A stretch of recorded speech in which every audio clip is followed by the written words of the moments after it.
इंदिरा गांधीजीने ज्या वेळेला पाकिस्तानवर हल्ला केला आणि एका पाकिस्तानचे दोन पाकिस्तान केले, काँग्रेस पक्ष फुटलेला नाही। ह्या सगळ्या वादळांमध्ये बाकी पक्ष इकडे तिकडे झाले। काँग्रेस पक्षाला 140 वर्षे झाली आणि काँग्रेस पक्ष फुटलेला नाही, राष्ट्रीय पक्ष आहे आमचा। हे ट्रम्प तिकडून आदेश देणार आणि देशाचे पंतप्रधान, मग त्यांची 56 इंचाची छाती कुठं आहे?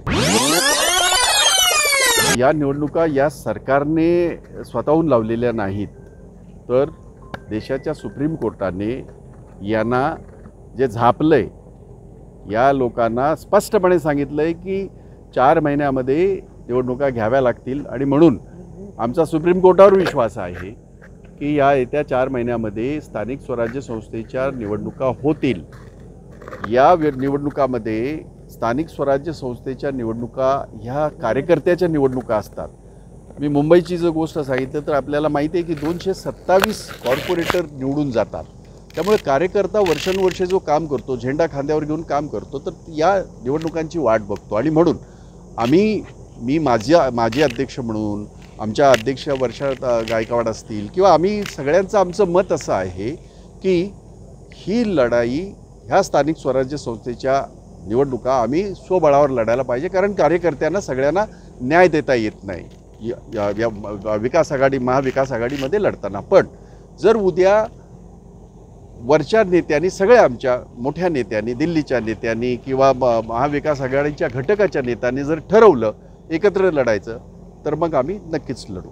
नाही, हे फक्त आणि फक्त राज ठाकरेच सांगू शकतात। याच्या बाबतीमध्ये बाकी तर तुम्ही करू नका, मीही करू नये, मी करणारच नाही, कारण त्यांचा एक पक्ष आहे, त्यांनी काय करावं हे त्यांनी ठरवायचं। मी सांगून ते काही माझं ऐकणार आहे असा विषय नाही।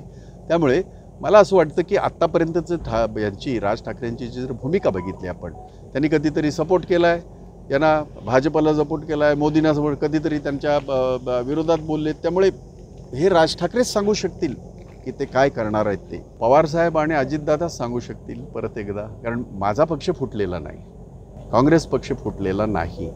ह्या सगळ्या वादळांमध्ये बाकी पक्ष इकडे तिकडे झाले।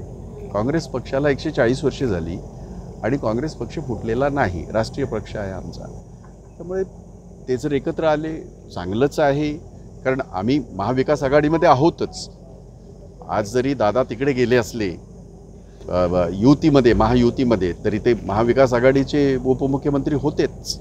त्यामुळे असं जर काय होत असेल तर स्वागत करू। नाही, महाविकास आघाडीवर कशाला परिणाम होईल, कारण ज्याच्या काय आहे की प्रत्येकाची बलस्थानं आहेत। जसं मुंबई आहे, मुंबईमध्ये जर आपण पाहिलं तर उद्धवजींची शिवसेना आणि काँग्रेसच जास्त तिथे हे आहे।